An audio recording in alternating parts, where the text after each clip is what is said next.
Good evening. I'm Virginia Amos, and welcome to the last in our series of interviews with the City Council candidates who will be running in the June primary. And tonight we are delighted to have with us Bill Campbell. He's actually here in the studio, so welcome, Bill. Thank you. Okay, Thank you. he's on screen, maybe. Maybe I want to get him. There he is. It's the minutia of technology. So we're going to break the ice just a little bit and let the audience get to know you. How long have you lived in Alexandria? 17 years. Okay. 34. I'm originally from West Virginia, Where? From a little town called Fairmont, which is about 15 miles Fairmont. south of Morgantown. Okay. Oh, is that right? I'm from Bluefield. Oh, is that right? Okay. That's Bill Withers' area. That's right. Right. But we've been in Northern Virginia for 34 years, and so Okay. half of that we've been in the city. I've worked for Department of Defense, and I've moved around. I've lived in 7 different states. We were in Seattle, Washington area in early 2000s, and then in 2004, when we moved back to the East Coast, we moved into Alexandria. Okay, and you moved to where you are now in the Parker Gray area? Correct, Parker Gray. Okay. Yes. All right. Yeah. What 3 words best describe you? Certainly family. Okay. Probably pragmatic, and then honesty. Okay. Yeah. And what is something that most people would be surprised to know about you? I had told my school board colleagues this before too. My musical tastes really run the whole gamut. Okay. I mean, the absolute whole gamut, from jazz to rock to hard rock to rap to country. I mean, growing up in West Virginia, there's just a lot in the 70s and 80s. So there was a lot of rock and roll. I was an Elvis Presley fan. There's a lot of country there. And so you come to my house, you're allowed to see any kind of videos. I have all types of music. And so and then having the kids, it's a lot of rap. I've had a lot of kids in my cars and stuff. And so it's just musical tastes just run the gamut. Oh, good. I like that. I like that. And what is your guilty food pleasure? Really don't have one. I probably my wife would say it's cookies and cream ice cream. Okay. Normally if I'm not hungry, she'll say, "Would you like some ice cream?" And I normally say, "Yeah," because I can't give up cookies. Ice cream has been a big theme among the candidates. Yeah, so yeah. So all right. Now, have you run for city council before? I'm not. I've been 2 terms on the Alexandria City School Board. Okay. Yeah, and have not run for city council, but now I'm retired now. Aha. And, which is of course, having served 2 terms with the school board, you realize how much work it is. Mm-hmm. I'm really fortunate now to have grown kids. I'm fortunate to be done with my career. I spent 33 years with the Department of Defense.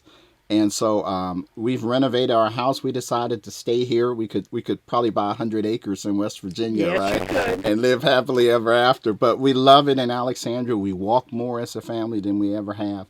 And I'm on the Commission for Aging now. And we thought about it, and we said, you know what, that would be a wonderful way to continue serving the city. Okay. Would be given my experience in the city. I've been on like 20 boards and commissions in the city.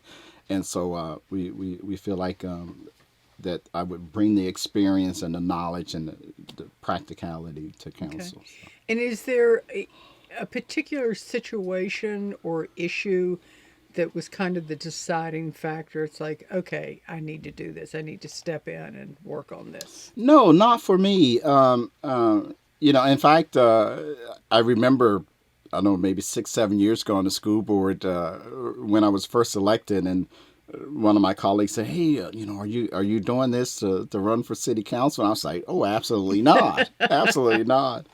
But no, it's more where I am in my life now. Now I've continued to. I've served the city from day one. I think I was 2 weeks into my son's elementary career, and I became the PTA president, right? And so I've been serving the city ever since. I was on the Early Education Commission, and so it just was a function of where we are in our life now, and we thought about it, and we said, yeah, let's do it. Well, thank you. Sure. I really appreciate anybody who's willing to put themselves out there, and because it affects your family. Oh, yeah. It's time consuming, and obviously, having been an elected official before, I know that, yes. and I am so excited about a lot of the young candidates we have, because we have some great candidates. Don't you though? But a lot of them have young kids. They have their careers and stuff, and so it will be some challenges. Not that not that folks won't handle them, because again, we all hope that we just have the best counsel that there absolutely is. But there will be some challenges, and I think sometimes when people get elected, they realize it was more than they thought. Because to be effective, you need to do your homework. You need to be able to get out there and talk to people.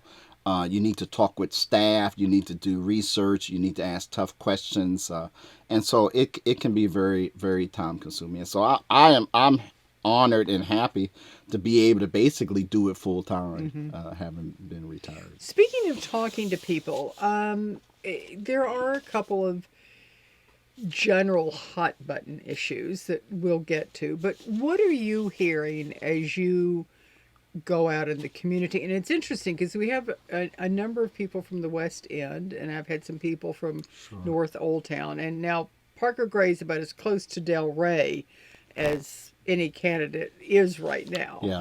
But what are you hearing as concerns? Well, I mean, I can tell you what I'm hearing. I can tell you what I think is the most important thing. So you certainly hear density. You hear things about infrastructure. You hear things about our Complete Streets program. But to me, when you put it all together, and I certainly felt like this too on school board, is that the huge challenge is often going to be communications, how you communicate, outreach. We started the Family and Community Engagement Center. You certainly know on schools that oftentimes that the families that you underserve are not as engaged as you want them to be. They may not be aware of all the things that's going on. And I look at the same with city and city council. A lot of what we do, we have excellent plans that's developed by citizens, right? And we often update them, and it may be strategic plans or small area development plans, and usually those are developed by a lot of incredibly engaged citizens. And that's what council normally uses as their guide. We need to do a better job of over communicating those plans and what our restrictions are, what the federal restrictions might be, state restrictions might be. I think we need to constantly engage and over communicate. And so I'm hoping to be that council person that does that, that tries to over communicate everything that we've done. Obviously, I'm familiar with our sunshine laws and going into closed sessions and stuff like that. You don't want to compromise your positions around contracts and things. So there are some limits that you understand, but at the same time, I think I have the experience to be able to sit and talk to people and say, here's where we are, here's what we're studying, here's what we're going to have to vote on, here's the ramifications, here's our limitations from a budget perspective. And so, I hope to be able to do that for our citizens. Yes. And I think the challenge of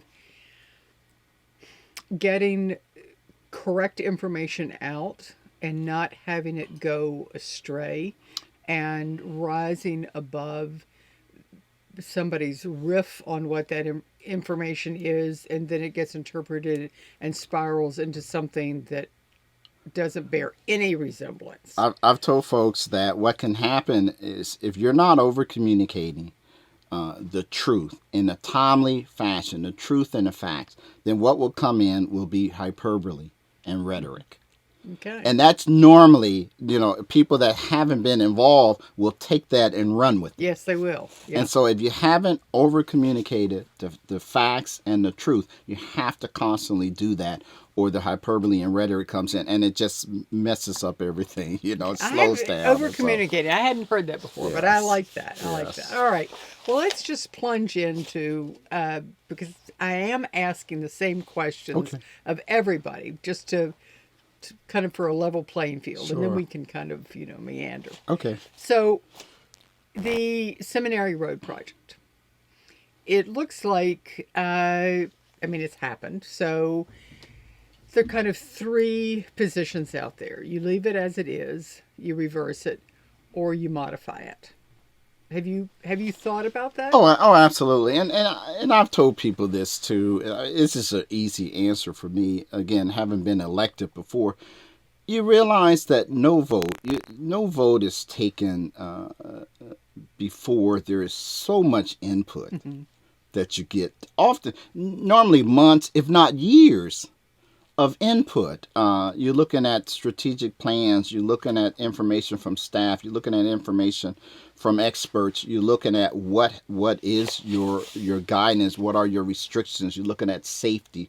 So you're looking at all those things. So I think it's kind of when candidates talk about they would have voted differently, I think that kind of shows a level of inexperience, because you can't say you would have voted differently unless you had all of the same information that the council got, right? And so you may say, well, here's kind of how I would have thought about that. But I respect the vote that was taken because I know all the stuff that went into that vote. I certainly definitely am supportive of the Complete Streets program that we have. We want all of our streets to be able to be used to the maximum extent by everyone. And obviously now being a senior citizen, I walk and bicycle more than I ever have.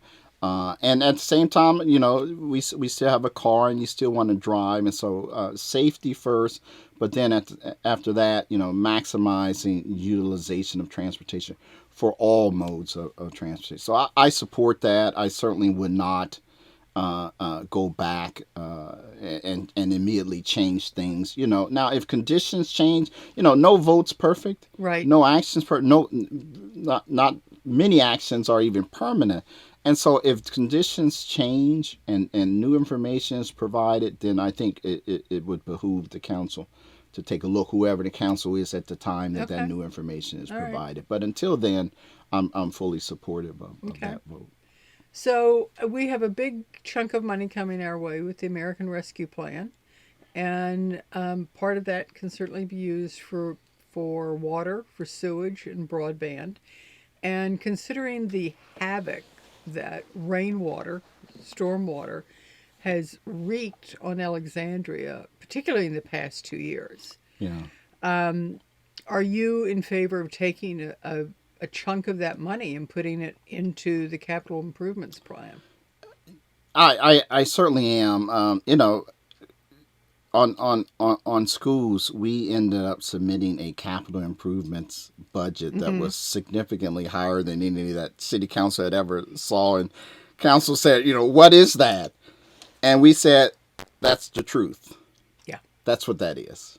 And at that time, they formed a task group and they significantly increased the budget on infrastructure projects across the city. And so I think this is an opportunity to perhaps to pull some of those projects forward with the recovery money. So I would support that, because other than that, you don't have a lot of other opportunities to do that other than increasing taxes somewhere. And so with this opportunity, I certainly would support pulling some projects in that have already been planned, and we can speed those up. At the same time, part of why we renovated our house, our home flooded a little over a year ago. But it was a significant storm, and I tell people too, 100-year storms, you hope they only happen every 100 years, but there's no guarantee. That's and right. the things that man has been doing to nature is such that things have gotten a lot worse. And so, we've actually had a couple of storms where it was declared disasters, and so I was able to get some federal loans to help me out, and so that's again part of over communicating. Is I wonder how many people didn't know about the loans that's available, very good point. right? And fortunately for me, I was able to go and see that there was money available to help with our renovations of the base. So again, communication is just so important, so important. Well, you're in a interesting position to answer the next question, giving your About schools. Yeah, about schools, and it's specifically about the co-location of housing on school grounds. Oh, yeah. So, how did the school board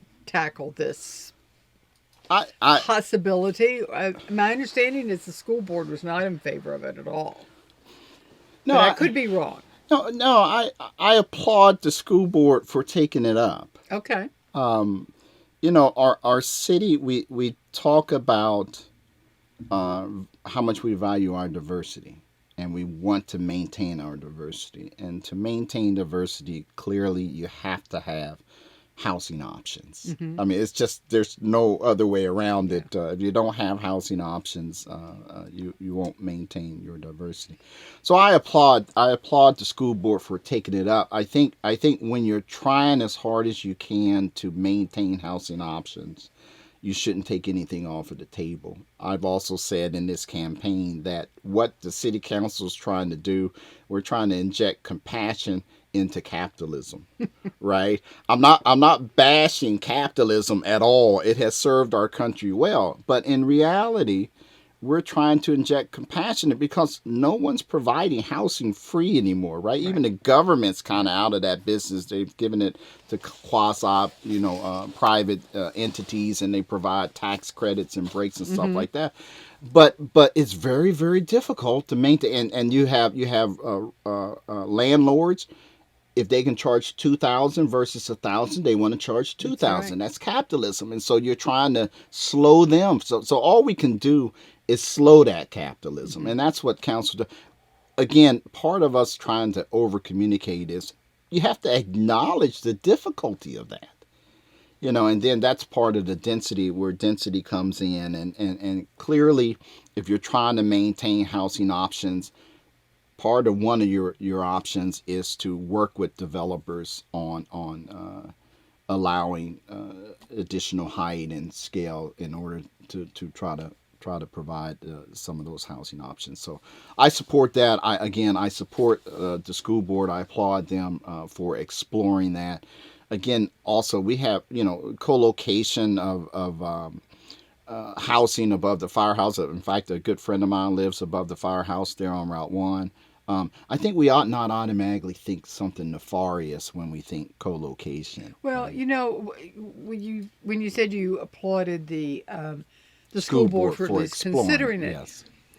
And I've thought about this all week. It really reminds me of when people talk about negotiation. If you really want to negotiate, everything has to be on the table. Absolutely. Everything.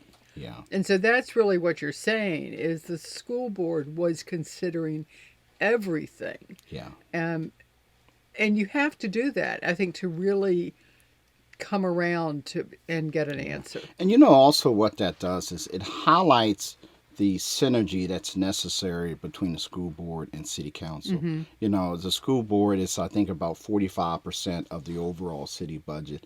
And it's just so important. Schools are so important. If you have quality schools, more people want to live here. It helps businesses. Mm-hmm. It just helps everyone. And so there has to be synergy. And one of the proudest things that I feel like we did while I was on the school board was we significantly improved the relationship between the school board and city council. When I first moved into the city, it seemed like there was a fight every budget cycle. Right. It was fully fund schools, do this or that, And then so we worked hard. We put together task force and things to really understand each other. I remember spending a lot of time with the city manager where he talked about bonds and why we couldn't pull a lot of projects in. And, those are things that you have to think about too. You want to keep your rating on your city rating stuff. Right. So there's a lot of things that kind of go into the decision making. And so very proud with the relationship so that's another thing that I would absolutely look to do if I'm elected to city council is continue to work on where that relationship needs to be, because it's just an absolute necessity to do that. Yeah. Speaking of getting elected to city council, how do you envision your role as a member of city council? And what do you hope to do specifically? Well, again, I want to be that guy. I feel like I now have the time to do it, to just over communicate. I want to go out on any issue that we're working on. I want to go out. I was at a forum the other day, and they was asking me about small businesses, right? And I'm like, well, if people are looking for city council to provide them all of their answers on small business, they're looking in the wrong place, right? City council, I think sometimes people think that if you're an elected official, all of a sudden you're supposed to know everything about anything and everything, right? I'm like, we need to talk to small businesses. What is it that you need? What is it that we can do within our limits and restrict stuff? And then let us get the heck out of the way. Yeah. Right? I mean, seriously, that's what you want to do. I think if city council is constantly involved in businesses, that's probably not a good thing, But now, obviously, with COVID, there is the need to provide the support where we can, and any dollars that flow down, we need to provide the support. We need to provide the right guidance around masking and stuff, because that's changing like every day, and with the vaccines and stuff. And so city council needs to be out front with what's happening there, and with the health department. So we need to be partners with our businesses. And again, we get to schools. If you got great schools, I was talking with the family over in near Laos Crouch, and we know that's an area where people move into our city to go to that school, right? And I remember I was like, imagine if all of our schools was like that, absolutely. right? And so it's just it's a partnership with everybody. So I hope to be that counselor that can go out, that can talk to business owners, can talk to citizens. We can explain things in terms of our small area plans and our any things, guidance documents that we're going off of. I have a master's certificate in legal research, paralegal studies, and so we can talk about what federal laws we may have, what state restrictions that we may have, city ordinances. One of the things that we also did on school board that I would love to do on city council is we took every school policy, and we looked at it. We looked at it, kind of with the lens of equity. Is it fair? Is it restricting us from our students achieving? Is it fair to our employees? Is it equitable? I would love to do that on city council too. All of our ordinances and things, working with our new equity officer, and working with our legal counsels, just take a handful of policies and ordinance maybe every couple of weeks, and just review those and say, are we, and it would even be the same for business, are we kind of getting out of the way of business? Does this policy support our business? Maybe we should talk to business people. Can we update these policies to better reflect our business? And is it equitable? Are we reaching out to people and sharing this information? That's something I would love to be able to do around policy and ordinances. I think that's a brilliant idea, because every once in a while, whether it's like the state Supreme Court or whatever, some arcane law will pop up that's still on the books. Yeah, right. That they have to take into consideration that could really be detrimental. There are a lot in Virginia too. There was a lot. I think it was just recently where, I think came off where people of different races could marry, right? I mean, that wasn't that long ago. So it's amazing some of the things that's on the books. And so I would love to look at some of our ordinances and policies and say, are there things there that we can really update? Right. Obviously, there's some restrictions around, federal guidance and state guidance. But, I think that would be a good thing for us to do. That's a great idea. Especially as we move into the, more and more into our future and what we want to do. Now, I know you want to over-communicate information, but how do you want to take information in from your citywide constituents? Well, certainly, Alexandria, I tell you, again, I've lived in 7 different states, right? So I've met a lot of people, business people. Alexandria, I think, does as well as any state I've ever been in terms of engaging citizens. We have, 100 and some odd boards and commissions and civic associations and things. And so I think certainly, and and you want to try to make those as diverse as possible. That's another thing too. My life experience has taught me that oftentimes the loudest person may not be the most effective person, right? And certainly with schools, often the underrepresented people are the ones that we underserve, right? And you get the PTAs with a whole lot of money, or they got the person that really speaks real well or whatever, so they're at every board meeting or what have you. And so I think having the life experience to know that, okay, these people came to speak for 3 minutes, but there's probably 10 times that many people who didn't come for various reasons. So we got to try to reach out and meet those people too. And then also there's, little communities kind of form leaders within communities. And we want to be able to reach out to those folks too. They may not be elected, but it's people that people know. There's little enclaves of, and certainly like tenant and workers and NAACP. You can find the contacts. Say, who should we talk to? Who should we talk to? And for example, I'm on the Braddock Implementation Advisory Group now, and they're getting ready to go back out for some small business opportunities. Right? We need to make sure that we disseminate that information to as many people as we can.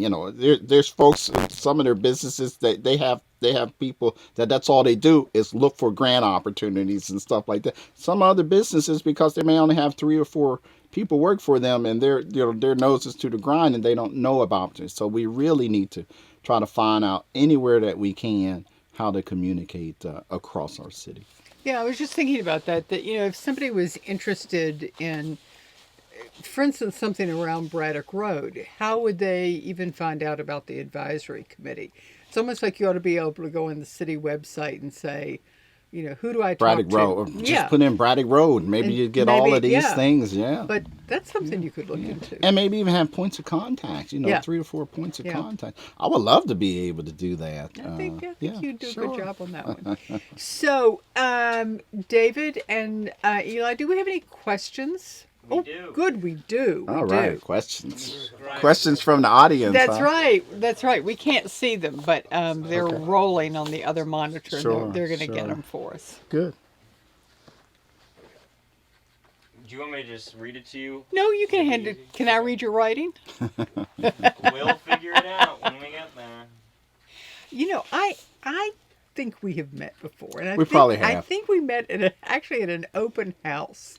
Oh, maybe so. Yeah. I am so not a politician, right? In that I do not remember names. People remember me. They often like, oh, he's the guy with the dreadlocks, even though they're kind of behind my head. But people remember me, oh, he was a really nice guy with dreadlocks. But I am terrible with names and remembering people. I really am. That's what I rely on my husband for. Okay. Where is that new proposed school going to be?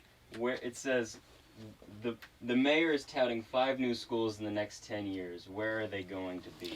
They're right now. We don't have any plans for any new schools. It's replacing. We had while I was on the school board, we had the first new school in 19 years, the Ferdinand T. Day School, which we modified an old office building. Okay. To put that school. Wonderful. If you guys haven't been there, you really ought to go up and see how much light. It's just a lovely, wonderful learning space. But then we put together a plan that over the next 10 years to redo a lot of our schools, to bring them up to 21st century spaces and add more capacity and things like that. And so there is a 10-year plan, and they're all basically now to rebuild existing schools. Okay, it's the existing schools, so they're just taking them down and rebuilding. Correct. Okay, all right, terrific. Anything else for me, Eli? Other than that, we're good. Okay. Great ideas, Bill. Wonderful. Well, it's nice that people are listening. That's and good, actually, you'll be able to go back and look at this later, and if you see that people have made comments or ask questions, you can actually go on and answer them. Okay. So, well, thank you. Is there anything that you would like to say to our listening viewers?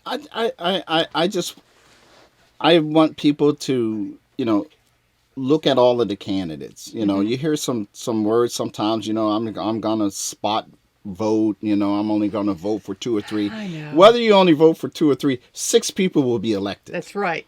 That's right. We've got some wonderful candidates. I have a lot of experience in Alexandria. I'm the only new candidate that's been elected in Alexandria. I've had my career. My children are all grown. I probably ought to mention them. But my wife, I've been married for 37 years. Good for you. And I have a daughter that graduated. She works for Hopkins House. She's the vice principal at the Early Education Center. I have a senior at Old Dominion University. And my youngest son, who we adopted when he was 6 years old, he played basketball at Prince George's County, and now he's in the workforce. So they're all grown now. I've had my work career, and I want to continue serving the city. I'm on the Commission for Aging, so I really want to have a focus on the services that we have for seniors that staying in the city and living in the city, aging in the city. And so I want to have a strong focus on that. I really want to have a strong focus on over-communicating everything that we do. So I appreciate your considerations. That's going to be a new buzzword, is over-communicating. Okay. Wonderful. I like that. I like that. Well, Bill, thank you so much. We appreciate your being here. We appreciate our viewing audience tuning in tonight. Like I said, this is the last of our interviews with the City Council candidates. Tomorrow night, we will have Justin Wilson with us. And then on Wednesday night, tomorrow night is Wednesday. Thursday night, we will have Allison Silverberg with us. And that will complete our almost 2 weeks of interviews. So, thank you. Tune in tomorrow night. And as always, thank you to our producer, David McClure, our intern, Eli Wilcox, and as always, to Mary Wadland, our producer and publisher. Good night, everybody. Good night.